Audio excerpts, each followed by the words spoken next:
Mesdames, Messieurs, bonsoir. Je suis très contente de vous retrouver. On finit par se connaître, en tout cas de visage, puisque nous avons l'honneur de recevoir la Société historique de Haute-Picardie régulièrement maintenant. Merci, Monsieur Thierry, de nous faire ce plaisir. Et là, ce soir est une soirée particulière puisque c'est à la croisée du travail de plusieurs associations. Donc, quand Monsieur Thierry m'a proposé de recevoir la conférence ce soir, j'étais absolument ravie. Je vais vous expliquer après pourquoi. Bienvenue, Madame. Madame Bien-Aimée Turchi, qui est professeure de lettres agrégées, lettres classiques, et puis qui travaille aussi au niveau de la Grande Académie de Lille. Voilà, pour la délégation sur l'éducation artistique et culturelle, et qui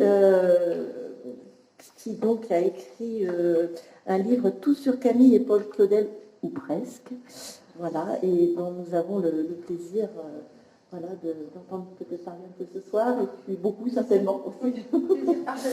Voilà, donc en fait, la croisée de plusieurs travaux d'associations, puisque il y a évidemment l'association historique de Haute-Picardie, mais il y a une autre association qui travaille aussi sur Camille et Paul Claudel dernièrement. Il s'agit d'AMOPA, l'association des membres de l'Ordre des Palmes académiques, dont j'ai le plaisir je suis vice-présidente, mais c'est pas ça, c'est pas... On va mettre de côté la vanité, c'est pas c'est pas bien.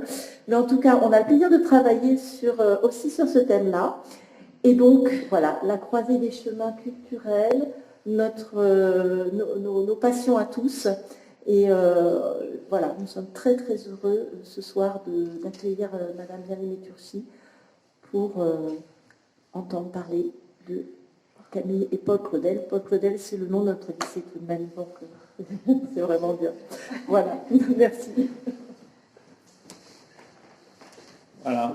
Merci Madame Jompouet pour votre accueil ici au lycée Paul Claudel. C'est vrai que c'est la deuxième fois depuis le début de l'année scolaire qu'une réunion de la Société historique de Picardie se tient ici.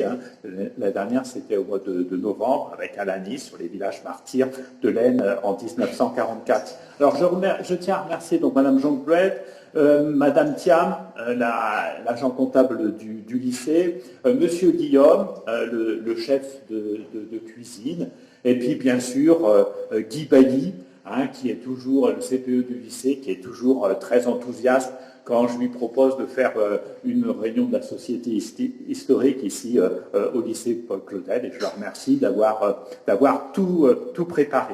Alors ce soir, nous accueillons Madame Sylvia Bien-Aimée Turchi. Alors Madame Jompouet vous l'a déjà présentée, et je rajouterai quand même quelques éléments. C'est une ancienne élève du lycée Paul Claudel de Laon, alors oui, il y a quand même quelques années.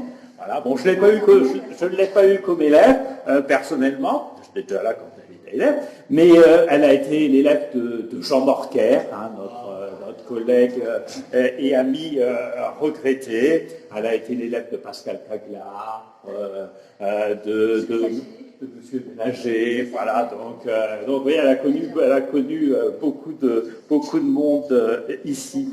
Donc après le lycée Paul Claudel, elle a fait classe prépa à Reims. Ensuite, elle a fait des études de lettres classiques à l'université de Lille, et elle est devenue professeure de lettres classiques. Elle a suivi l'exemple de Jean Morquer, et depuis 2001, donc elle est professeure de lettres au lycée Albert Châtelet de Douai, et elle est aussi maintenant coordinatrice de la délégation régionale académique à l'éducation artistique et culturelle, donc dans la grande région qui regroupe à la fois l'Académie d'Amiens et de Lille. Et elle est l'autrice du livre Tout sur Camille et Paul Claudel, ou presque, dont elle a amené quelques exemplaires. Alors ça, c'est un ouvrage qui est paru en 2024, dans une maison d'édition du département de l'Aisne, il faut le souligner, donc les éditions Court Toujours, qui sont installées à Égaux-Bézu, près de Château-Thierry. Alors c'est une petite maison d'édition, mais c'est une maison qui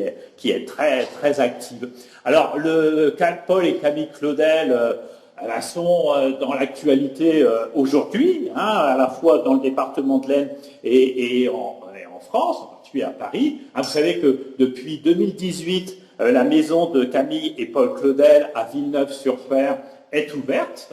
Donc c'est un musée qui est installé dans la maison d'enfance de Paul et de Camille Claudel. Et puis vous savez aussi peut-être que jusqu'au 13 avril 2025, le soulier de satin de Paul Claudel est interprété à la Comédie Française. Dans une mise en scène d'Éric Ruff. Donc, si vous voulez assister à cette représentation, vous avez intérêt quand même à vous dépêcher. Alors bon, j'ai aussi un regret ce soir, c'est que Monsieur François Claudel devait être présent parmi nous. François Claudel, c'est un petit-fils de Paul Claudel. Il est souvent venu au lycée, mais bon, malheureusement, il nous a quittés le 23 septembre dernier. Alors, ce soir, je pense à lui et Madame bien-aimée Turchi aussi. Donc, merci beaucoup d'être venu et on va vous écouter avec beaucoup de plaisir. Merci. Merci beaucoup et merci de votre accueil. Alors, je voudrais moi aussi commencer par des remerciements, donc à Madame la Proviseure, bien sûr, à Monsieur Éric Thierry, à Monsieur Guy Bailly, le CPE de l'établissement, qui m'a donné de la documentation, et je remercie, et je vais intégrer à ce travail, à Monsieur Bazin, qui est le directeur du musée que j'ai rencontré pendant la rédaction de ce manuscrit allant à l'été 2023. Et donc, vous verrez ce qu'il a pu m'apporter dans mes recherches. À Dominique Brisson également, des remerciements à Dominique Brisson, l'éditrice, qui n'est pas là, mais à laquelle je pense.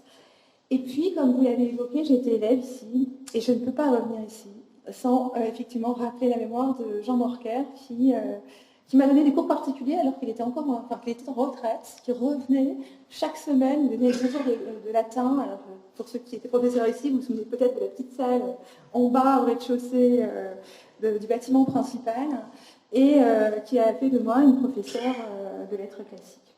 Donc quand mon éditrice m'a demandé d'écrire cet ouvrage sur Paul Claudel, bien évidemment, ce souvenir est remonté. Il était difficile pour moi de refuser un tel challenge. Ensuite, je voudrais aussi effectivement parler de François Claudel, qui devait être avec moi ce soir. Il est venu me voir à Saint-Sulpice lors du Salon de la Poésie à Paris en juin dernier. Et j'aurais beaucoup aimé pouvoir animer cette conférence avec lui à deux voix, mais le destin en a fait autrement. Voilà, je vais commencer cette conférence. Alors, je vais devoir faire toujours un petit pas pour vous donner les différentes images. Alors, fidèle à M. Morker, il fait un plan en 3 parties. Voilà, j'ai vraiment fait cette conférence pour la ville de Lens, pour que vous compreniez la légitimité de parler de Paul et Camille Claudel sur ce territoire. Donc tout d'abord, je vous parlerai de même terre des Claudel. Je vous montrerai où sont nés les ancêtres dans le Lannoy. Le Tardenois également, plus dans le sud de l'Aisne, qui est le berceau de la fratrie. Et puis l'impact en fait de ce territoire, la trace de ce territoire dans leurs œuvres. Ensuite, je poursuivrai par l'évocation de la fratrie, de son histoire. Camille et Paul déchiraient, leur histoire est quand même particulière, mais toutefois unis par une sorte de fraternité créatrice. Donc déjà un même élan créateur qui les rassemble. Autre point commun, le caractère tout à fait hors norme de leur destin. Et enfin, la place de l'autobiographie dans leurs œuvres. Et je terminerai par évoquer des lieux de la ville de Lens qui gardent la mémoire de ces deux génies. Voilà, donc le lycée, les dessins de Camille Claudel qui sont en réserve au musée. Donc, je ne sais pas si vous les avez déjà vus. Et puis, effectivement, la tombe du Ferdinand de Massat. Voilà.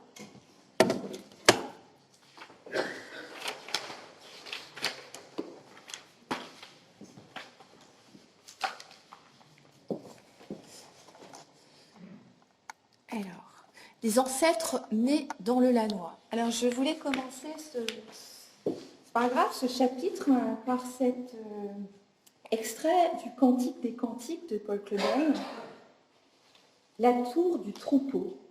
Je vois dans le ciel les 5 tours de la cathédrale de Laon avec leurs couronnes de bœufs. C'est au pied de cette grande vierge, dont la vue s'étend jusqu'à la mer, que les ancêtres de ma mère avaient enraciné leur humble vie.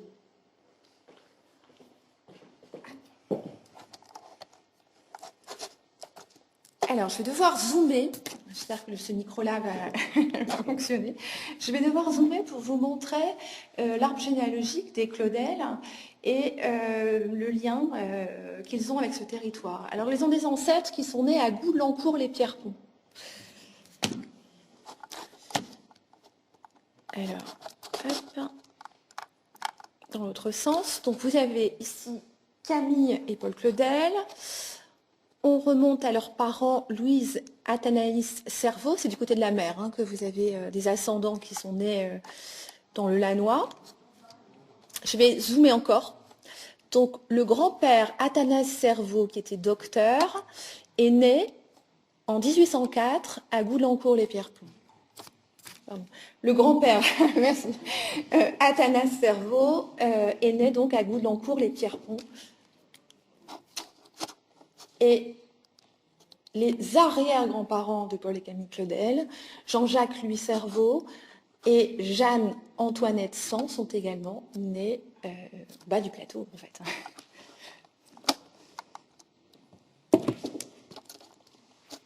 Alors, je vais remettre normalement. Alors, je me suis rendue à Goulencourt-les-Pierrepont pour voir justement cette vue de la cathédrale. Effectivement, elle est omniprésente sur ces territoires et elle veille sur ces villages de la plaine. On peut encore trouver, alors je ne sais pas si c'est exactement leurs ascendants, mais des tombes avec la famille Sand, voilà, donc celle-ci, et une autre tombe. Alors je ne l'ai pas prise en photo puisqu'il y avait des fleurs dessus, donc voilà, par pudeur, je n'ai pas voulu prendre l'ensemble de la tombe, mais vous pouvez distinguer Cerveau, donc il y a encore des gens qui portent ce nom Cerveau, qui habitent Goulencourt-les-Pierrepont. Voilà. Je reviens un petit peu en arrière pour vous montrer donc la famille. Donc Louise Athénaïs Cerveau, qui elle par contre est née dans le Tardenois. Là, vous avez les 3 enfants. Ici, vous avez Louise. Ici, Camille Claudel et Paul le petit sur les genoux de son père, Louis Prosper.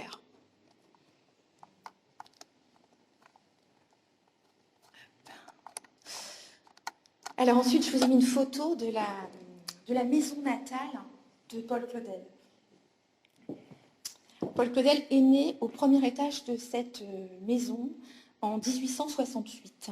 Camille Claudel, elle, est née à Fère-en-Tardenois, donc la localité juste à côté. On ne sait pas quel est le lieu, quelle est sa maison natale, mais par contre, j'ai pu consulter son extrait d'acte de naissance, donc on est certain qu'elle est bien née à Fère-en-Tardenois. Alors, c'est probable que ce soit en raison de la saison, d'ailleurs. Les 2 filles sont nées à Fère-en-Tardenois parce qu'elles sont nées l'été. Et l'hiver, donc il a fallu se rapprocher plutôt de la grosse bourgade, alors que Paul est né l'été, donc il était peut-être moins imprudent d'accoucher à Villeneuve-sur-Fer. Donc voilà, un petit rappel de l'endroit où se situe Villeneuve-sur-Fer dans l'Aisne. Voilà, vous descendez un petit peu dans le sud. Alors, je voulais vous montrer également ces 2 maisons de Villeneuve-sur-Fer. Là, j'ai mis 3 photos, mais il y a bien 2 maisons. Là, c'est des photos d'époque. Donc là, vous avez cette première maison qui est aujourd'hui la maison d'évocation dont vous parliez tout à l'heure. Et c'est ici que Paul Claudel est né, donc à l'étage, au premier étage. Donc aujourd'hui, et puis donc là, au milieu des années 1900. Et il y a une maison juste à côté, dans une petite impasse, qui appartient également à la famille Claudel, qui est aujourd'hui la propriété de Massary, dans laquelle les Claudel sont revenus régulièrement pour passer leurs vacances. Et nos amants, Louis Prosper et Louise Athénaïs, ont pris leur retraite dans cette seconde maison. Donc si vous avez l'occasion, ce n'est pas très loin d'ici, Cette maison d'évocation est devenue un musée où on a quelques objets ayant appartenu à la fois à Paul Claudel et à Camille Claudel. Voilà, c'est quand même une promenade qui peut vous permettre de rentrer dans leur univers. Alors, je voudrais également évoquer un endroit tout à fait particulier, qui est la Hauteur du Diable. Voilà, à peu près 3 km, pas tout à fait, par un petit chemin qui s'appelle le chemin des Vignes. Quand on est à Villeneuve-sur-Fer, on peut se rendre dans cet espace, dans une forêt, vous traversez une forêt, où vous avez des grès comme ça, avec des formes monstrueuses, qui étaient un espace de jeu pour Paul et Camille Claudel, tous les deux.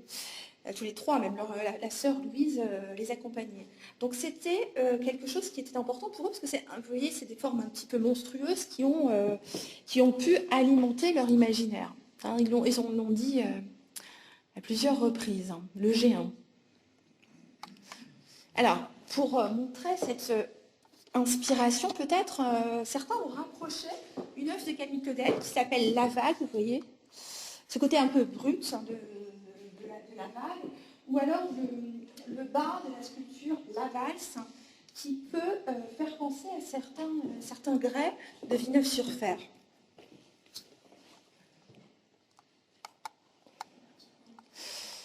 Et puis ce territoire de Villeneuve, alors je vais réduire un petit peu pour que vous puissiez voir la totalité du texte. Voilà, Paul Claudel en parle.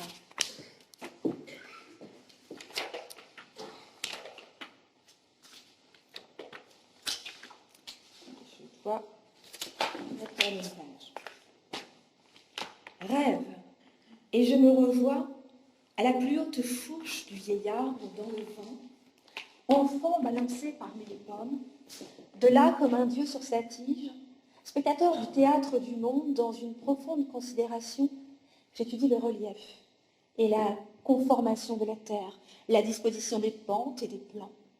L'œil fixe comme un corbeau, je dévisage la campagne déployée sur mon perchoir. Je suis du regard cette route qui, paraissant 2 fois successivement à la crête des collines, se perd enfin dans la forêt.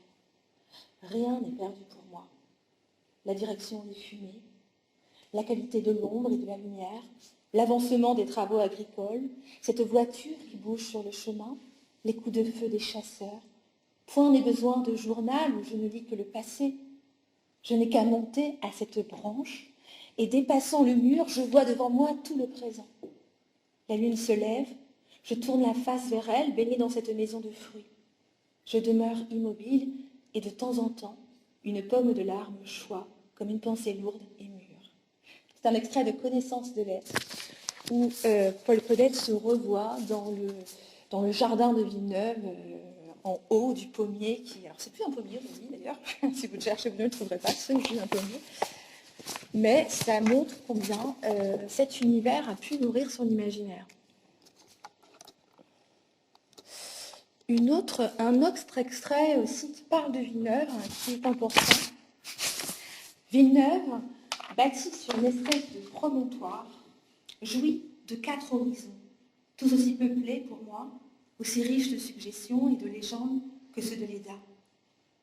Il y a l'horizon de l'Est, qui est la triste région des bergeries et des plateaux, en proie à tous les mouvements d'une énorme nue, toujours en voie de migration, de composition et de décomposition. Il y a le sombre horizon du Sud, qui est la forêt de Tournelle, précédée par la fontaine de la Sibylle. Ce n'est que tout récemment que j'ai appris que Sibylle, en vieux français, signifiait une vieille fille. Il y a l'horizon du Nord, qui est le commencement de cette plaine qui s'en va indéfiniment jusqu'à la mer, couverte alternativement de labours et de moissons, et que peuplent 100 villages au beau nom. Saponnet, Cramail, le Grand Rosoy, Arcis-Saint-Trestu, sans parler, plus loin du côté de Soissons, de Violaine et de Coeuvres. De ce côté m'appelaient les grandes cathédrales invisibles, Laon, Reims et Soissons. Au premier plan, les vieilles fermes de Combernon et de la Belle Fontaine. Enfin, l'horizon de l'Ouest, tel qu'on découvre de ce cap où se dressait l'antique pignon de Clinchy, la butte du Géant, de bruyères et de sable blanc avec ses roches fantastiques, et puis la vallée de l'Ourcq, la trouée vers Paris, vers le monde, vers la mer, vers l'avenir. tel que je me le rappelle aujourd'hui. Tout cet immense paysage découvert à mes yeux était plein d'une tragédie latente, celle que j'ai essayé de réaliser dans le premier balbutiement dramatique de Tête d'Or et de la ville, plein de menaces, de présages, de méditation et de sanglots. Voilà. Quelques traces de l'inspiration donc qui a pu donner son pays natal à Paul Claudel. Alors, je me suis également amusée, alors il y en a beaucoup, ce sont les travaux d'André Lefebvre, à vous mettre quelques expressions de l'Aisne et du Tardenois, alors je ne sais pas si vous allez tous les reconnaître, qui sont dans les œuvres, dans les pièces de théâtre principalement, et principalement La jeune fille violaine, qui est la première version de l'annonce faite à Marie, où on retrouve donc ces expressions vraiment du territoire. Alors, regardez, dans La jeune fille violaine, le personnage de Bibiane s'exclame « Mais Bibiane, Lagache, elle est dure comme le fer, elle est aigre comme la 16. » Alors Lagache, je ne sais pas si vous connaissez, c'est la pie. Dans le Tardenois, Lagache, c'est la pie. Et la 16, c'est une petite cerise aigre, voilà, une petite, très, très aigre. Ensuite, une bande de traîneux. Ça, c'est dans La jeune fille violaine. Des traîneux, c'est les mendiants qui traînent sur les chemins. Quoique t'as à gagner comme un jar, dit le vieux de l'acte 3 de La jeune fille violaine, guinguer. Alors, ça signifie regarder d'un œil un petit peu persistant, un petit peu sagace. Voilà. Plein de points dans le ciné. Ça, c'est vraiment la région de Château-Thierry. Le ciné, c'est un petit grenier. Ensuite, le personnage d'Anne Vercors dit « Il arrive avec sa voiture comme le cocassier ». Je ne sais pas si ça vous évoque quelque chose. Le cocassier, c'est le ramasseur d'œufs qui parcourait la campagne et achetait des œufs. Donc c'est un lien entre coq, cocassieux. Voilà. Alors, une petite expression, je vais essayer de mettre l'accent, mais crépéi de misère. V'là qui va neiger à cette heure. Je pense que à cette heure, ça doit vous dire quelque chose. Voilà. Alors, un que j'aime beaucoup, le BT. Violaine, racontant aux enfants la délicieuse histoire du lion et de la pierre précieuse, dit « Le grand BT ne pourra plus ouvrir la bouche ». Puis Jacquin lui rit, apprenant le crime de Bibiane, je la tuerai sous mes pieds, comme un BT. Un BT, je ne sais pas si vous dites quelque chose. Alors, un BT, c'est un être animé. Ça peut être un homme, ça peut être un animal qui est effrayant, qui peut être comique aussi, ou alors qui est démesuré par sa grosseur, ou enfin, ça peut représenter un homme qui est stupide et méchant. Un BT. Je pense qu'on le dit dans l'air, un peu partout, ça va vous dire quelque chose. Alors là, peut-être moins connu, je ne sais pas, dans L'Otage, le baron Turlure dit « Toutes ces diries d'ânes et de chiens, ces diries, donc c'est un verbe de dire, ce sont des bavardages de femmes. » Dans l'annonce faite à Marie, l'homme dit tout de même, c'est anguignant à avoir près de chez soi cette varmine de gens. Donc, anguignant, ça vient de la guigne, vous savez, la malchance. C'est pas de bol, cette idée-là. C'est pas de chance d'avoir ces gens-là près de chez soi. Et cette varmine pour vermine. Alors, ça c'est un très beau mot que j'aime beaucoup. Dans Tête d'Or, le messager dit « Fatigué, il se tenait debout, les pieds dans la bruyère, rouge comme l'arbouse, tels que des forgerons de la Rambleur. » Un autre passage, quelqu'un qui dit « Je connais son visage autant que je puis le reconnaître dans cette Rambleur de la demi-nuit. » Très très beau mot, très poétique. C'est la lueur d'un incendie. Ça peut être aussi la lueur du coucher de soleil ou de la ville, avec la lumière des réverbères. Qu'est-ce que je peux vous dire aussi? Ah, ça, forcément, vous connaissez. Dans dialogue de conversation, le personnage de Saint-Maurice dit « Ce doit être quelqu'un, Württembergeois, dont le périsprit s'est empiergé au fil tendu de sa race. » Dans Toulaine, on dit « Je me suis empiergé ». Je ne vous traduis pas, je pense que là, je ne dis rien. Voilà. Dans L'Otage, ça m'a beaucoup fait sourire, ça, dans L'Otage, là-bas, Monsieur Badillon dit « Le pape j'ai appris que le pauvre homme venait d'avoir les jambes broyées, je dis bien comme ça, broyées par un chêne. Claudel a mis une note pour dire, on dit bien broyé. Voilà. La nymphe brin d'osier, dans Protée, s'exclame: Satire, chèvre-pied, triste brigade, écoutez-moi. De ce que Protée, le vieillard absurde de dessus, la vague, a ramassé, un par un, comme on pique les grains mûrs d'une grappe, quand il riboulait de l'un de nos bateaux. C'est-à-dire dégringoler, ribouler. Voilà. Donc vous voyez le langage de l'aine, du Tardenois, il y en a beaucoup. Hein. On pourrait vraiment passer, c'est une conférence entière. Voilà, très sincèrement. Passer beaucoup de temps. Donc c'est vrai qu'on dit beaucoup de Paul Claudel qu'il a un langage grandiloquent, des mots toujours, comment dire, un langage très châtié, et il ne va pas toujours, justement. Et notamment dans les pièces de théâtre, il y a vraiment la présence de ce territoire-là qui la nourrit et dont il se sert. Alors, voilà, le petit clin d'œil, il est devenu académicien. Donc, d'abord, il a eu un premier échec à sa première candidature en 1935. Et finalement, il ne s'y attendait pas. Le 13 mars 1947, il est reçu académicien. Elle a juste une voix contre lui, mais il finit par rentrer à l'Académie française au fauteuil numéro 13. Là, c'est une photo avec ce jour-là, hein, avec Marie-Victoire Nantais, sa petite fille. Alors, c'est vrai que d'autres lieux du Tardenois, la grange de Combernon, je ne sais pas si vous connaissez bien le Tardenois, hein, apparaît beaucoup dans l'annonce faite à Marie et la jeune fille Violaine. Voilà. La Haute du Diable, une butte toute couverte de bruyères et de sable blanc, des pierres monstrueuses, des grès aux formes fantastiques s'en détachent et ressemblent aux bêtes des âges fossiles. Donc là, c'est la Haute du Diable dans la scène de l'acte 3. Après, on a aussi l'évocation de Lan, Pierre de Craon, dit à Violaine: Jadis, passant dans la forêt de Fime, j'ai entendu deux beaux chênes qui parlaient entre eux, louant Dieu qui les avait faits inébranlables à la place où ils étaient nés. Maintenant, à la proue d'un drôme, l'un fait la guerre aux Turcs sur la mer Océane, l'autre, coupé par mes soins, au travers de la tour de Lan, soutient Géane, la bonne cloche, dont la voix s'étend à 10 lieues. Voilà, mais vous avez aussi d'autres lieux, notamment Paul Claudel s'inspire beaucoup des noms des localités. Donc Violaine, notamment, c'est un village pas très loin de Soissons, Craon, Queuvre ou Ivors. L'otage et le pain perdu, également, ces deux pièces se déroulent essentiellement sur les terres de Coufontaine, de l'abbaye d'Igny. Donc voilà pour la partie lien de Paul et Camille à l'Aisne, à notre territoire. Maintenant, je vais rentrer un petit peu dans leur biographie, hein, dans leur vie. Je vous disais, ils partagent, à mon sens, un véritable élan, tous les deux. Un élan, ce sont deux êtres passionnés, un élan créateur. Alors, d'où est né cet élan?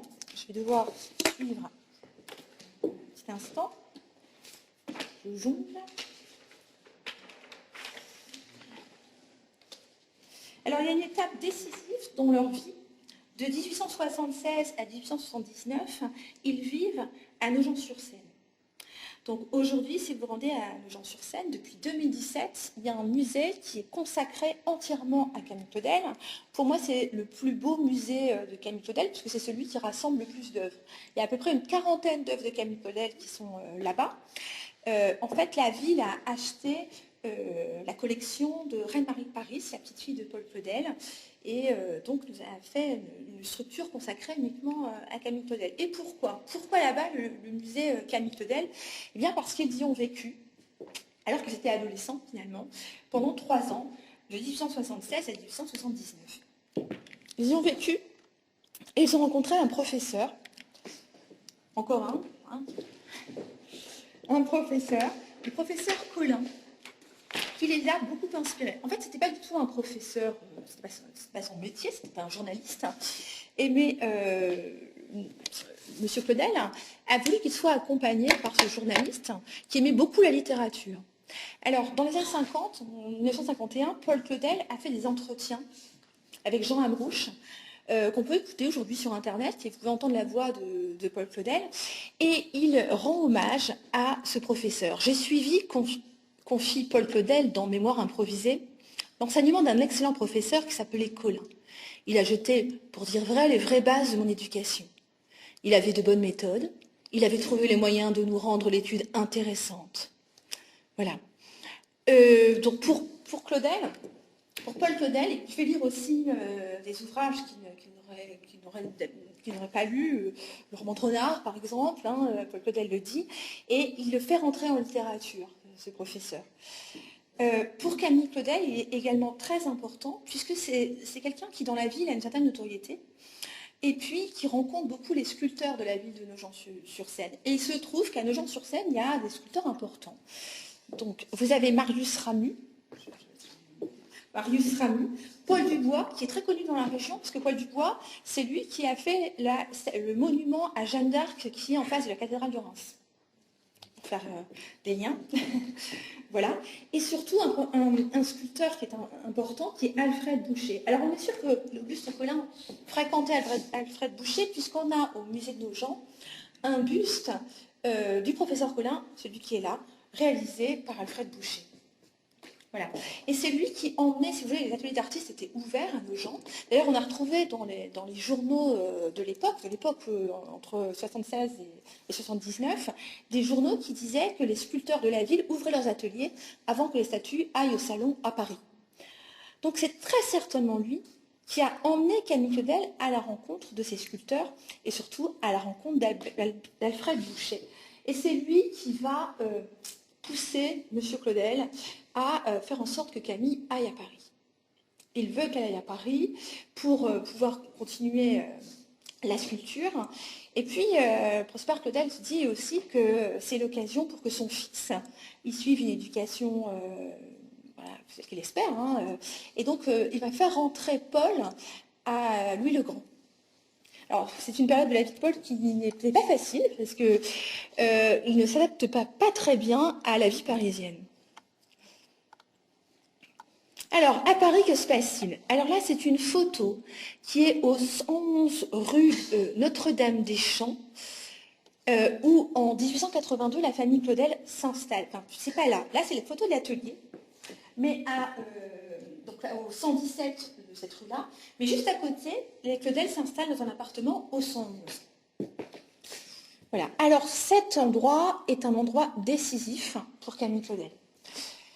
Alors, quand elle arrive à Paris, elle suit les cours de l'atelier Colarossi. Pourquoi? Parce que les beaux-arts ne sont pas ouverts aux femmes. Donc, elle est obligée d'intégrer des cours privés. Donc, elle suit ces cours-là. Et puis, elle loue un atelier avec deux autres compagnes, les Anglaises, Jessie Lipcombe et Amy Singer, qu'elle partage, elles en partagent le loyer. Et Alfred Boucher vient tous les vendredis leur rendre visite pour les conseiller dans leur sculpture. Et puis, Alfred Boucher est envoyé en Italie. Donc, il part et il demande à Auguste Rodin de venir le remplacer. Et donc, c'est à cet endroit qu'Auguste Rodin vient un vendredi pour visiter les jeunes femmes et qu'il rencontre Camille Claudel. C'est là que le destin bascule. Voilà. Paris est aussi une ville importante, même s'il ne s'y sent pas toujours très bien pour Paul Claudel. Alors, je vous ai mis ces actualités, des photos de Notre-Dame. Alors, en 1886, c'est une année importante pour lui. En 86, il a 18 ans. Et c'est l'année de sa conversion. Le soir des Vêpres, à Noël, Paul Claudel dit être entraîné par la foule dans Notre-Dame, être poussé contre le pilier où il y a la statue de la Vierge. Entre parenthèses, cet endroit n'a pas été touché par l'incendie. Vous voyez, la statue de la Vierge qui est près du chœur n'a pas été touchée. Et c'est là qu'il dit, en un instant, mon cœur fut touché et je crus. Je crus d'une telle force d'adhésion, d'un tel soulèvement de tout mon être, d'une conviction si puissante, d'une telle certitude ne laissant place à aucune espèce de doute que, depuis, tous les livres, tous les raisonnements, tous les hasards d'une vie agitée n'ont pu ébranler ma foi, ni à vrai dire la toucher. J'avais eu tout à coup le sentiment déchirant de l'innocence et de l'éternelle enfance de Dieu, une révélation ineffable. Un coup de foudre qui a aussi lieu par rapport à la liturgie, la voix des jeunes garçons qui chantent les chants religieux. Et donc, si vous avez l'occasion d'aller à Notre-Dame, et je sais que chacun s'est promis d'aller à Notre-Dame depuis sa réflexion, peut-être êtes-vous déjà allé, eh bien, sous la statue de la Vierge, hein, vous avez cette inscription, 25 décembre 1886, conversion de Paul Claudel au son du Magnificat. Voilà. 1886, c'est aussi une autre année importante à Paris, puisqu'il consulte la revue La Vogue, et il lit les Illuminations de Rimbaud. Et l'histoire d'amour entre Paul Claudel et Rimbaud va durer jusqu'à sa mort. Il y a des choses et des signes qui sont intéressants. Donc à 18 ans, il découvre Rimbaud, et pour lui, ça ouvre un continent pour l'écriture, hein, en fait. Et puis à sa mort, Paul Claudel, quand il a fait une crise cardiaque, quand il a été retrouvé, il avait entre les mains le livre d'Henri Mondor, Rimbaud ou le génie impatient. Voilà. Il a été aussi collectionneur de photos de Carja, hein, ce photographe qui a pris des clichés de plusieurs célébrités. Et il y en a deux qu'il a collectionnées, une qu'il a fait reproduire par la famille de Rimbaud et une autre qu'il a obtenue grâce à la sœur de Rimbaud. Voilà. Donc un collectionneur de Rimbaud. De destin hors norme. Alors, je vais réduire un petit peu. C'est difficile de résumer toute une carrière, la carrière de Camille Claudel, mais je vous ai mis plusieurs œuvres majeures. Hein, je voulais vous montrer les œuvres de Camille Claudel. Alors, la carrière de Camille n'a pas été simple. Être une femme sculptrice à la fin du 19e siècle, ce n'était pas évident. La première chose que je vous ai dite déjà, c'est qu'on ne pouvait pas rentrer aux Beaux-Arts. Il faudra attendre 1900 pour que les femmes intègrent les Beaux-Arts. Il y a aussi une forme de tabou dans la sculpture. Vous savez, les modèles sont parfois des prostituées. Et quand il fallait convaincre Madame Claudel que sa fille serait sculptrice, il y a eu quand même quelques réticences. C'était pas simple d'accepter à cette époque qu'une femme, une jeune fille, fréquente ce milieu. C'était pas évident. Donc ça a été une difficulté. Ensuite, son histoire d'amour avec Rodin, sur lequel je reviendrai après, a effectivement complètement ébranlé Camille Claudel. Ça a été particulièrement difficile. Mais Rodin a finalement autant été sa chance que son malheur. Parce que Rodin lui a ouvert finalement tout un carnet d'adresses, de connaissances, que certaines femmes sculptrices à cette époque, dont d'autres n'ont pas pu bénéficier en fait. Elle a quand même pu intégrer certains réseaux. Par contre, Camille Claudel n'a pas eu de commande d'État. Donc voilà, ça a été quand même assez difficile. Il faut penser, alors c'est vrai vous savez tous que Camille Claudel finalement va souffrir de paranoïa, elle sera internée. On pense souvent que, et Paul Claudel le dit, que Rodin est le seul responsable, mais pas seulement. Parce que donc il y a ces difficultés-là pour devenir sculptrice. Il faut bien se rendre compte aussi que la sculpture, c'est un art qui coûte cher, qui coûte très cher. Il faut un atelier, il faut louer un lieu, il faut des matériaux, et il faut de la pierre, il faut faire appel à des fondeurs pour le bronze. Donc ça coûte extrêmement cher. Et du coup, ça la condamne à une vie de misère. Elle est tout le temps aidée par ses parents, qui payent ses factures, qui lui envoient du linge. Alors, sa mère ne vient pas la voir, mais par contre, elle lui paye ses factures de boucher, notamment. On a des lettres comme ça qui attestent de ça. Donc, cette précarité-là, elle a dû aussi énormément user Camille Claudel. Alors, je vous ai mis aussi, là, une statue de l'abandon. Si vous regardez bien, dans cette statue, on voit que le ventre est légèrement bombé. Ça suggère peut-être un avortement de Camille Claudel. Pendant les 10 ans qu'elle a fréquenté Rodin, alors on est à peu près sûr qu'elle a avorté 2 fois. Il y en a qui avancent 4, là c'est beaucoup moins sûr. Voilà. Donc elle a aussi, en tant que femme,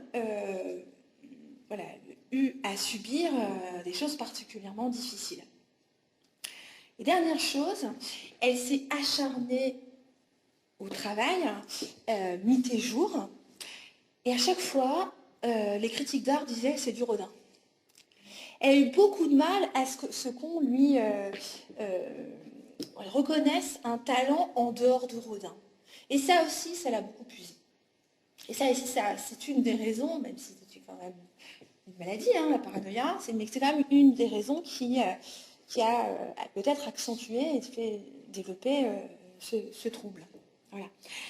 Il y a aussi autre chose me vient à l'esprit, la solitude. La solitude, puisque, en fait, quand elle commence sa liaison avec Rodin, Rodin est avec sa femme, il n'est pas marié avec elle, Rose Beuret, il a un fils avec elle, et il ne quittera jamais, pendant les 10 ans de sa liaison avec Camille Claudel, il ne quittera jamais Rose Beuret. Et il est allé, Camille Claudel a invité Rodin et Rose Beuret à Villeneuve-sur-Fer.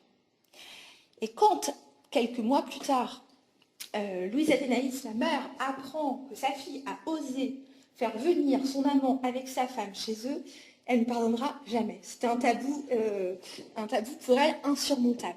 Qu'elle ait une liaison avec quelqu'un qui avait 24 ans de plus qu'elle, parce que c'est le cas, hein, et en fait, Rodin est né la même année que la mère de Camille Claudel. Donc il y a aussi cet écart-là, qui a une femme officielle, qui a un fils, qu'en plus elle se permet de l'amener à la maison. Donc ça crée vraiment une rupture entre la mère et la fille. Ce qui fait que Camille Claudel est très seule à Paris. Une fois que Paul Claudel part dans ses missions diplomatiques, hein, la première c'est celle à New York, à partir de là, finalement, elle se retrouve très seule. Voilà. Ensuite, Paul Claudel. Alors c'est difficile de résumer la carrière de Paul Claudel. Il y a 2 choses importantes à retenir, c'est qu'il a été diplomate. D'abord, on va prendre les premières dates, parce que sinon ça va être très compliqué, mais 1893 à 1895, il est vice-consul aux États-Unis, c'est son premier poste, puis à Boston. Ensuite, consul en Chine, Shanghai, Fuzhou, Hankou, Tianjin, consul à Prague, consul à Francfort, à Hambourg, donc il est très peu en France. Au Brésil, à Rio de Janeiro, on est déjà en 1916, vous voyez, Danemark, à Copenhague, puis enfin ambassadeur de France au Japon, en 21, 26, à Washington, à Bruxelles, et il ne prend sa retraite diplomatique qu'en 1935. Donc vous voyez, de 1893 à 1935, il parcourt le monde. Voilà. C'est aussi donc effectivement un dramaturge.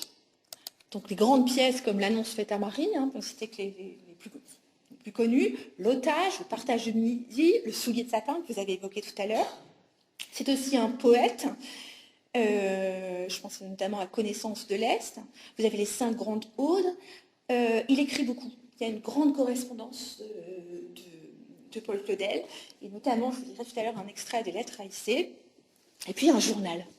Un journal qu'il commence, je vous en parlerai après parce que je vous aille dans l'ordre, mais le jour où il quitte Rosa Livèche. Alors, je vous disais, donc c'est une partie de la vie où le frère et la sœur ont été très unis. Ils parlaient beaucoup de leurs productions respectives. Paul évoquait ses pièces de théâtre. On a des lettres aussi, on voit Camille Claudel qui parle des causeuses. Elle est déjà séparée de Rodin et elle envoie une lettre à son frère avec un petit dessin, un petit croquis pour lui dire qu'est-ce que t'en penses. Donc il y a quand même une véritable émulation entre les deux et un partage jusqu'à ce que le 10 mars 1913, Camille Claudel qui vit quai de Bourbon à Paris, numéro 19, est emmenée d'abord à Villévrard, puis ensuite à Mont-de-Vert, près d'Avignon, à Avignon d'ailleurs, oui, pour y être internée. C'est un internement qui va durer 30 ans. 30 ans d'internement. Alors, c'est une grande question. J'ai eu accès au dossier médical de Camille Claudel. Donc, ce qui est retranscrit, c'est qu'elle souffrait vraiment de psychose paranoïde. Là, il n'y a pas de doute. Ça devenait extrêmement difficile de la conserver chez elle, pour plusieurs raisons. Déjà parce qu'elle écrivait partout, dans tous les ministères, des lettres qui accusaient Rodin de vol, ou des lettres voilà, incessante. Ensuite, parce qu'elle s'auto-détruisait. Elle ne sortait plus la journée. Elle s'était complètement transformée physiquement. Chaque été, pendant plusieurs années, elle déchirait et elle détruisait les statues, les sculptures qui étaient dans son atelier 19 quai de Bourbon. Donc ça devenait extrêmement compliqué. Elle s'enfermait dans ce trouble. Et donc Paul Claudel a assisté sa mère pour procéder à l'internement. Donc à l'époque, quand on voulait interner quelqu'un contre son gré, il y avait deux choses à faire. Une demande de la famille, donc celle de Camille Claudel a été faite rédigée par Paul Claudel et signée par sa mère. Donc il a accompagné sa mère dans ce geste. Donc c'est vraiment une décision familiale. Et puis la lettre du médecin, c'était le docteur Michaud. Le docteur Michaud, en fait, c'était un voisin de Camille Claudel. Il habitait au 19 quai de Bourbon, dans l'immeuble, et Camille Claudel devenait extrêmement encombrante. Forcément, elle criait la nuit, elle faisait beaucoup de bruit, pour eux c'était la folle de l'immeuble, et donc il était un peu partie prenante quand même dans cette histoire. Voilà. Donc là, je vous ai mis une photo de Mondevergue, et la dernière photographie que l'on ait de Camille Claudel à Mondevergue, qui a été prise par son amie Jessie Lipcombe, qui s'est mariée à un photographe qui est devenu Jessie Elborn. Et elle est venue avec son mari à 2 reprises voir Camille Claudel à Mondevergue. Et c'est ce cliché que nous avons. Quant à Paul Claudel, pendant 30 ans, il est venu 12 fois. Donc ça nous interroge tous. Ça nous interroge, alors, avec la nuance il était tout le temps à l'étranger, il faut croiser aussi. Hein. Il était beaucoup à l'étranger pour ses missions diplomatiques, et que quand on est en Chine, on revient en paquebot. Et que ça prend énormément de temps. Donc il y a des choses comme ça qu'il faut réévaluer à l'aune du déplacement de l'époque. On a même traversé la France. Voilà.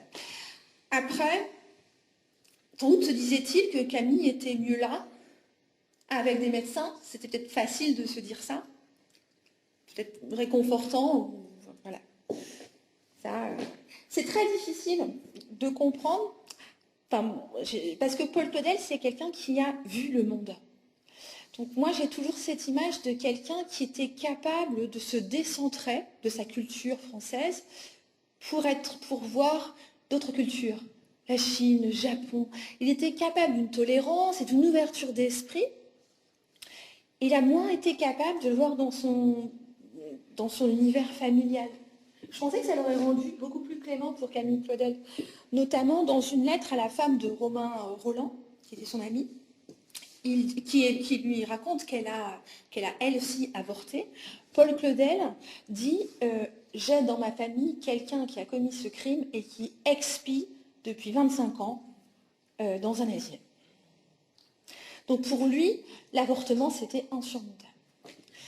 On en reparle après, je pense qu'il y aura des questions. Voilà. Alors, je viens la voir, j'ai une lettre extrêmement touchante. Attendez, hop, je me réorganise, que je prenne mes lunettes. Il vient la voir à Mondevergue, quelques semaines avant sa mort, et il écrit, donc en 1951, dans Ma sœur Camille, ces mots. Il l'a fait parler, d'abord, mon petit Paul, c'est elle qui parle. Mon petit Paul, le son de ma voix seule est parvenu jusqu'à elle, parvenu de plus loin que le moment présent.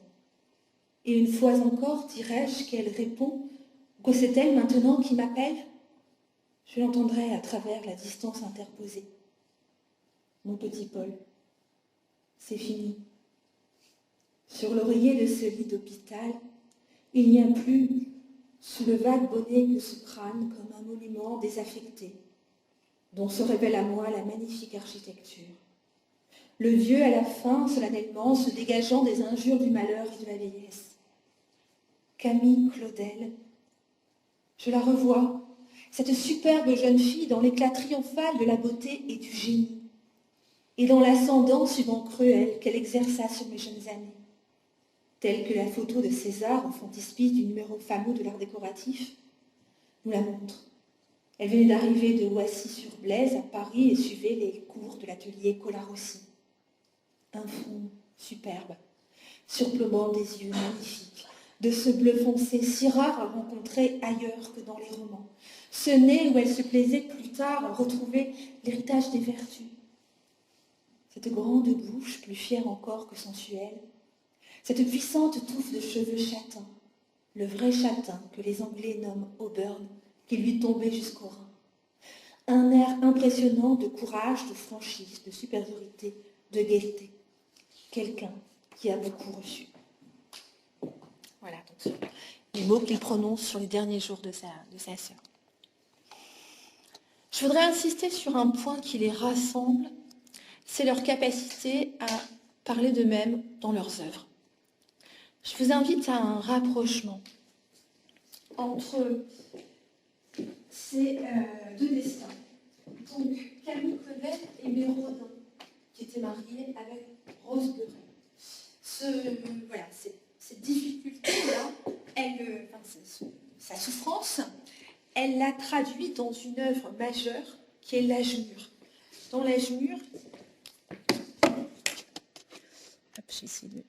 L'âge mûr, vous avez la représentation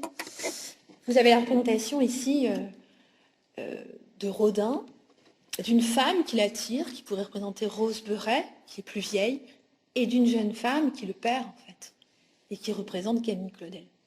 Voilà. Alors au-delà de ça, bien sûr, cette œuvre a une dimension personnelle, mais elle a aussi une dimension universelle. C'est ce qui lui donne toute sa force, puisque c'est la représentation du temps qui passe et des différents états de la vie. Voilà, je reviens sur Paul Claudel. Je reviens sur un Paul Claudel que vous connaissez peut-être moins, parce qu'il a construit une légende autour de lui où on montre moins ses fragilités. Mais Paul Claudel a vécu finalement la même chose que sa sœur, un peu plus tard. Donc, il est tombé follement amoureux de la dame qu'il a, qui s'appelle Rosalie Wech, qui était déjà mariée. Donc, je vous explique. Et ça a créé, et de cette histoire d'amour, de cette douleur, il a sorti, il a écrit Partage de midi. Partage, le mot est assez clair, c'est une femme partagée entre plusieurs hommes. Voilà. Alors, cette histoire-là, c'est vrai qu'on en parle finalement très peu. Là, je l'ai transcrite ici. En 1900, Paul Claudel, un peu avant 1900, voulait rentrer dans les ordres. Il commence son noviciat et finalement, ils se sont éconduits par Dieu. Il accepte une mission diplomatique en Chine et en 1900, il part en Chine. Et sur le paquebot, il rencontre une femme qui s'appelle Rosalie Wech, qui est déjà mariée à un homme qui est Francis Wech. Ils s'en vont tous les deux dans la même direction jusqu'à Fuzhou et où ils s'installent. C'est le lieu également du consulat de Paul Claudel. Paul Claudel, pendant 4 ans, aura une liaison avec Rosalie Wech, qui a déjà 4 enfants. En fait, le mari de Rosalie Wech allait faire des affaires dans l'arrière-pays. Et pendant ce temps, Paul Claudel et Rosalie Wech convolaient tous les deux au consulat. Cette histoire finit par arriver aux oreilles du Quai d'Orsay. Il y a des dénonciations qui disent que Paul Claudel couvre les affaires de Francis Wech pour pouvoir être avec sa femme. Le Quai d'Orsay envoie quelqu'un qui n'est autre que Philippe Berthelot, qui devient le grand ami, qui va vraiment le soutenir toute sa vie de Paul Claudel, donc l'affaire est un peu étouffée. Mais Rosalie Wech et Paul Claudel sentent quand même qu'il faut faire quelque chose. Il est convenu que Rosalie Wech va repartir en Europe et que 6 mois plus tard, Paul Claudel la rejoindra. Donc elle part en Europe et c'est d'ailleurs la première page du journal de Paul Claudel, le départ de Rosalie Wech. Donc elle part en Europe et au bout d'un moment, elle ne donne plus de nouvelles. Donc quand elle part, ce qu'elle n'a pas dit à Paul Claudel, c'est qu'elle était enceinte de lui. Voilà. Donc elle ne lui dit pas. Paul Claudel et le mari Francis Wech s'en inquiètent et décident de repartir tous les deux en Europe pour récupérer Rosalie Wech. Sauf que sur le paquebot, Rosalie Wech paquebot du retour, rencontre John Linter. Je l'ai mis là-bas, peu importe sa photo. C'est un entrepreneur. Et elle, finalement, elle donne plus de nouvelles parce qu'elle a un autre homme. Donc, elle s'installe avec lui en Belgique, notamment. Paul Claudel et Francis Welch arrivent tous les deux, engagent un détective privé pour retrouver la trace de Rosalie Welch. Et alors, il y a une petite histoire, on ne sait pas qui est-ce qui a payé, enfin bref, ils achètent un bison. Ils se disent que quand ils vont la retrouver, ils vont lui offrir un bison et que tout va aller. Mais pas du tout. Donc quand ils arrivent à mettre la main sur Rosalie Welch, elle est à Utrecht, et Rosalie ne veut pas partir avec aucun des deux hommes. Voilà. Et c'est comme ça, alors il en est particulièrement affecté, Paul Claudel, et c'est comme ça que naît Partage de Midi. Voilà.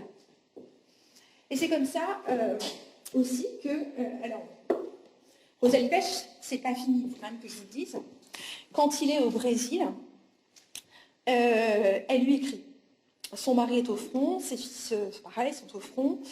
Et on est en pleine Première Guerre mondiale, je crois que c'est 1914 de mémoire. Il est ministre plénipotentiaire à Rio de Janeiro. Il reçoit une lettre de Rosalie Welch. Et elle lui dit qu'elle est dans le besoin, et elle lui apprend qu'il a une fille. Il ne la reverra que 2 ans plus tard. Il la rencontra. Elle s'appelle Louise Welch. Et c'est la fille de Paul Claudel. Toute sa vie, Paul Claudel va faire en sorte de mettre ces 2 femmes à l'abri. Même pendant la Seconde Guerre mondiale, il fera en sorte que son ami Romain Roland accueille les 2 femmes chez lui. On sait aussi qu'il avait pris des dispositions que s'il mourait pour qu'elles aient des rentes. Donc il a su, et là il a eu une certaine grandeur d'âme, il a su aider sa fille, en dehors de son mariage, puisqu'ensuite il s'est marié, voilà, jusqu'à la fin de sa vie. Et ça a donné lieu à de formidables lettres, mais je crois que je ne vais pas pouvoir lire les lettres haïssées. Donc vous avez une correspondance qui est née entre Paul Claudel, donc à partir de 1914, et Rosalie Welch, qui va durer toute leur vie. Je crois que la dernière lettre, c'est 45. Donc pendant toute leur vie, ils vont continuer à correspondre. Et à se voir de temps en temps. Parfois à Londres, sous la complicité de Berthelot, enfin, leur histoire va continuer.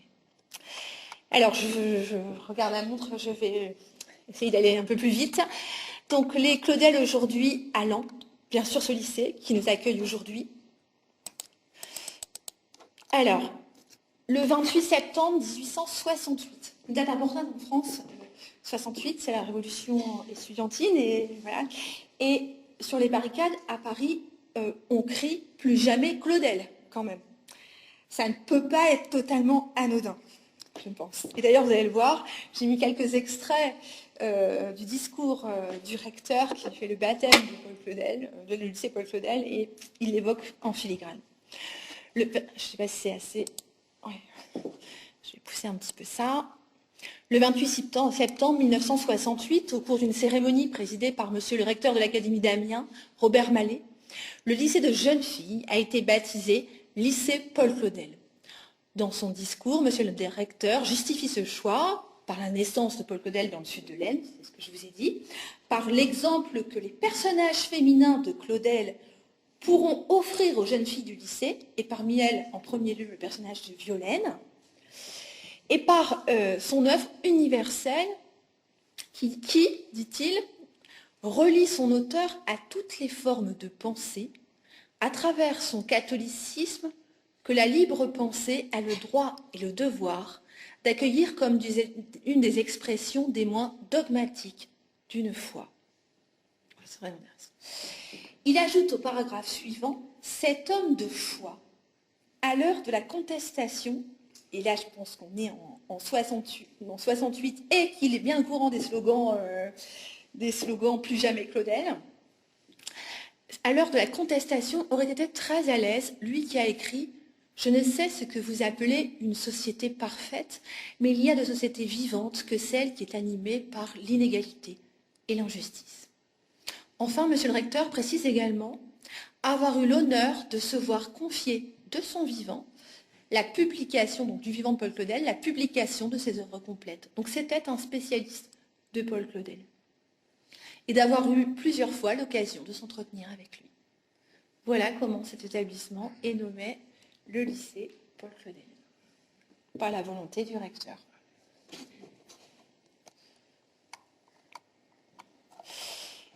Alors, je vous disais que pendant l'été 2023, quand j'ai écrit le manuscrit de tout presque sur Paul et Camille Claudel, j'étais à Londres. En fait, j'ai quasiment fait une résidence d'écriture chez mes parents, qui entre Crépy et Faudrin. Et donc, je me suis dit, il y a des œuvres de Camille Claudel à Londres, je le sais, je vais essayer d'aller les voir. Sauf que j'ai pris rendez-vous avec M. Bazin et elles étaient en réserve, donc j'ai dû revenir. Et effectivement, vous avez à Lens des œuvres de Camille Claudel. Alors, vous avez les portraits de femmes, Old Granny, des portraits du docteur Jeans et A Quiet Nap, La Sieste, et Fisherwoman, un portrait de femme. Alors, tous ces mots anglais, pourquoi? Parce que ce sont des dessins qu'elle a réalisés en 1886, quand elle est partie chez son amie, que j'évoquais tout à l'heure, qui partageait avec elle un atelier, Jessie Lipcombe, qui était près de Southampton. Voilà. Donc elle a été accueillie par sa famille, et simplement elle dessinait les gens autour d'elle. Alors ces tirages que vous avez au musée de Lens, en fait, ce sont les épreuves d'une revue dans lesquelles sont parus en 1887 ces dessins. Donc c'est simplement les épreuves qui sont encadrées. Alors, je n'ai pas le temps, mais elle les évoque, ces dessins, dans sa correspondance. Vous avez aussi, alors là c'est moins, c'est des reproductions de, comment ça s'appelle, de gravures qui sont également au musée de Lens. Alors, notamment des femmes de Gérard Maire, alors parce qu'une partie de la famille Claudel vient des Vosges. Donc c'est pareil, quand elle était jeune, elle se déplaçait dans les Vosges, elle passait ses vacances à Gérardmer et elle dessinait les gens autour d'elle. Enfin, et donc ça c'est assez récent, me disait M. Bailly, vous avez ici, au cimetière Saint-Just, la tombe de Ferdinand de Massary. Alors ici vous avez un buste de Camille Claudel qui le représente. Je vais vite revenir à l'arbre généalogique du début. C'est leur gendre en fait. Regardez. C'est le mari de Louise Claudel. Donc dans la famille Claudel, il y a Camille, donc Charles-Henri meurt, ne vit pas. Camille Claudel, Louise, qui est entre Camille et Paul. Et c'est son mari, Ferdinand de Massary, qui est inhumé au cimetière Saint-Just. Je reviens.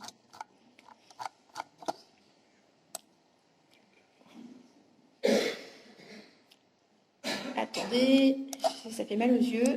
Attendez encore. Voilà, il est ici. Alors, le caveau du cimetière Saint-Just accueille les de Massary qui sont... de Massary est une famille de verriers italiens qui ont pris le nom de Massary en arrivant en France et qui sont un peu partout en fait, hein, mais la branche du Tardenois était dans la région et c'est le caveau de la branche des de Massary du Tardenois qui est ici. Donc mort à Lens en 1860, François-Louis de Massary, notaire et maire de Fer-en-Tardenois, il repose avec son épouse et leur petit-fils, Ferdinand de Massary, juge d'instruction, qui était l'époux de Louise Claudel, qui est mort très jeune, à 41 ans. On ne savait pas où le mettre, donc on l'a mis dans le caveau familial, pas très loin finalement de Villeneuve. Et j'en arrive à ma conclusion. Alors, si vous voulez aller voir les œuvres de Camille Claudel, vous avez bien sûr le musée Rodin, qui a finalement l'histoire... laisser une place à Camille Claudel au musée Rodin, c'est surtout des œuvres de Paul Claudel qui sont exposées, dont Paul Claudel. Donc vous avez une pièce consacrée aux œuvres de Camille. Vous avez bien sûr, je l'ai dit, le musée de Nogent-sur-Seine, et pas très loin d'ici, vous avez la piscine de Roubaix, qui compte 8 œuvres de Camille Claudel, dont La Petite Châtelaine, voilà, notamment en marbre. Et alors, petit fait, je ne sais pas les dates exactement, mais le musée de Nogent va fermer là, pour travaux. Et une partie des œuvres va être placée à Roubaix pendant quelques temps. Alors, en ce moment, en plus, s'ouvre une exposition Rodin-Bourdelle à Roubaix. Et donc, ça va être en même temps, on aura une pièce spéciale d'ici quelques semaines consacrée à Camille Claudel. Ça peut être intéressant. Vous l'avez évoqué, pour Paul Claudel, l'actualité, c'est Éric Ruff qui met en scène, avant son départ de la Comédie Française, le sujet de Satin. Il peut partir en grande pompe. Le sujet de Satin qui, normalement, met 11 heures pour être exécuté et qui est exécuté là en 6h30, avec entracte. J'ai peur, mais... Et enfin, alors, une actualité tout à fait brûlante. Le 16 février prochain, si vous avez du temps, vous pouvez vous connecter sur l'hôtel Drouot, puisque l'âge mûr de Camille Claudel a été retrouvé par un commissaire-priseur d'un cabinet d'Orléans.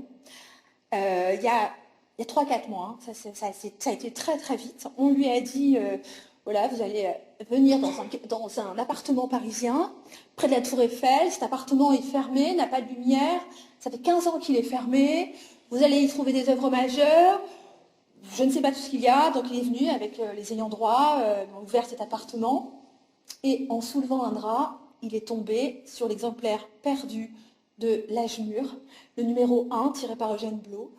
Et donc, il est mis aux enchères, là, le 16 février. Le départ, c'est 1,5 million, 2 millions. Il y a un petit peu d'argent. Je ne sais pas s'il restera en France. Pourtant, c'est quand même... Alors, parce qu'en France, on en a trois âges mûrs. On en a un à Nogent, on en a un au musée d'Orsay, on en a un au musée Rodin. Et donc, on en a déjà. Donc, il n'a pas été classé trésor national. Ce qui est fort dommage parce que c'était quand même le numéro 1. Donc voilà. Donc je ne sais pas s'il va partir à l'étranger ou pas. Mais sa cote risque de monter beaucoup. Donc on a retrouvé un Camille Claudel comme ça. Alors il y a dans Connaissance de l'art le récit de cette découverte. Je suis rentrée en relation avec je pris contact avec lui pour l'interviewer dans le 3e tirage du livre, pour interviewer le commissaire-priseur. Mais c'est tout à fait passionnant d'avoir retrouvé cette œuvre. Voilà, j'ai dépassé un peu. Je m'excuse. J'ai plein de choses à dire. Voilà, j'espère que vous avez passé un bon moment.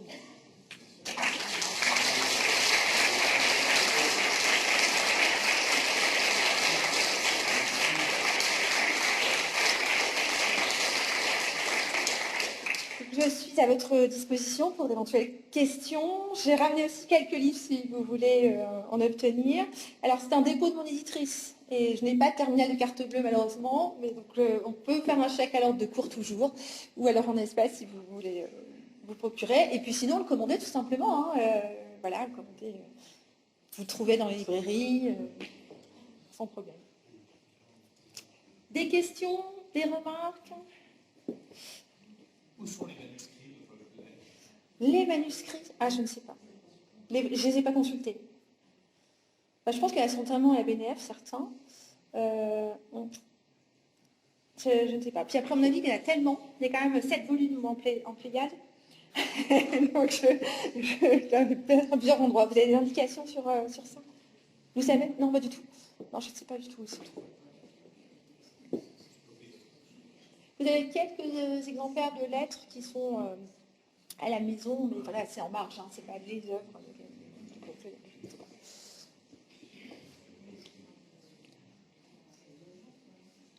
Peut-être des remarques sur ce destin si singulier. C'est quand même incroyable d'avoir dans une même famille 2 génies. Alors, bien sûr, pas dans le même âge, mais tout de même.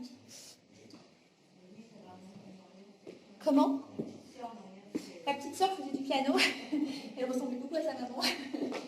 Ça me fait penser à l'UNESCO quand on dit ça, mais elle faisait du piano, elle ressemblait à sa mère. Et elle s'est mariée avec Ferdinand de Massary et est toujours restée à Villeneuve, finalement. Elle n'a jamais quitté ses parents. Non, pas garder de lien et n'est pas intervenue finalement, parce que quand Camille a été internée, elle voulait continuer à correspondre. Et au début, elle correspondait. Sauf qu'elle correspondait avec toute la famille et la polémique commençait à enfler. Et quand même la presse, à ce moment-là, la presse de l'Aisne d'ailleurs, qui a essayé de dire que c'était un internement abusif, certains journaux parisiens aussi, parce qu'elle avait pris contact avec des Thierry, qui étaient des cousins, qui essayaient de la faire sortir de là. Et du coup, Madame Claudel et Paul Claudel ont demandé à ce que sa correspondance soit, entre guillemets, censurée, c'est-à-dire qu'elle ne pouvait écrire qu'à Paul Claudel et à Madame Claudel, et pas à Louise. Et sa mère, qu'elle réclamait, elle réclamait de voir sa mère, n'est jamais venue la voir un mondial. Elle réclamait aussi de revenir à Villeneuve-sur-Fer. Elle parle du foyer, de la maison, à plusieurs reprises, elle tente de revenir et ça ne lui est jamais accordé. Voilà.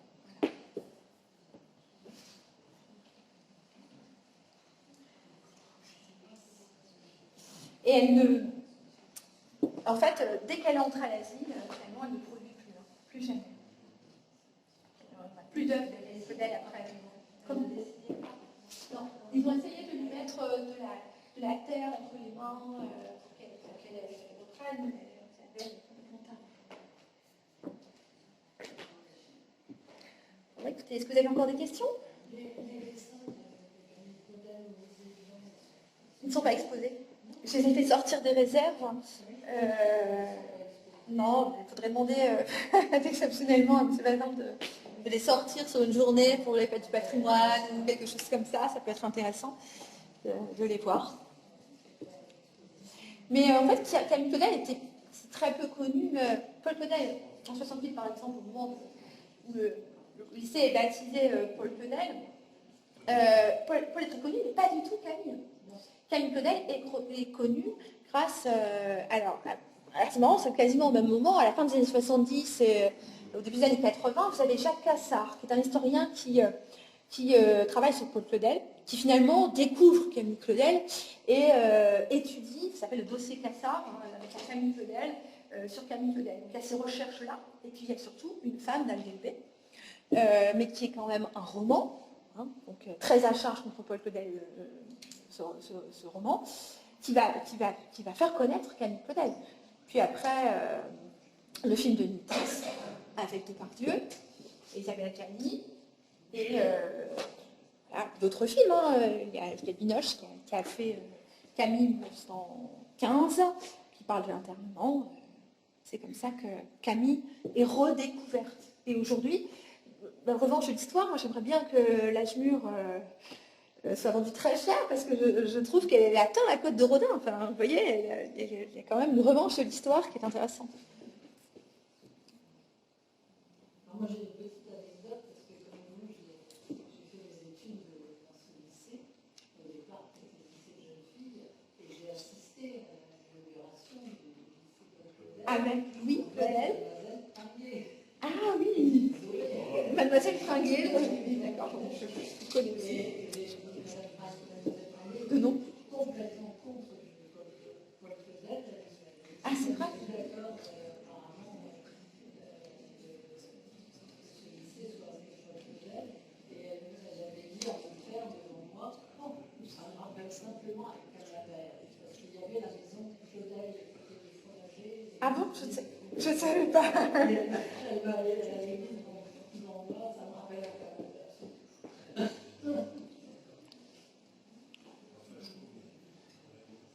Merci l'anecdote, donc il y avait déjà des femmes qui résistaient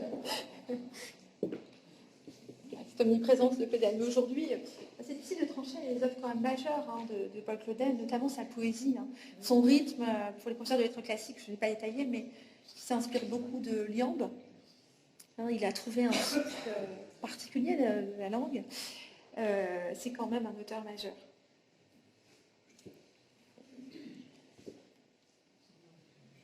Voilà, bah écoutez, je vous souhaite une bonne soirée.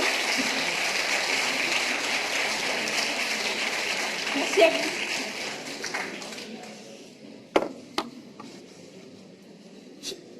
Je crois qu'il y a un petit pot, c'est ça? C'est à vous de l'annoncer, je pense. Oui, donc ne partez pas tout de suite, hein, au fond de la salle, il y a un pot qui vous attend. Merci beaucoup. c'est un raccourci. C'est dur de priori. Alors, pourtant, d'habitude, je suis calibrée sur les cours de français linéaire, mais je suis intarissable sur les codels. Ah, c'est vrai, c'est une bonne question, mais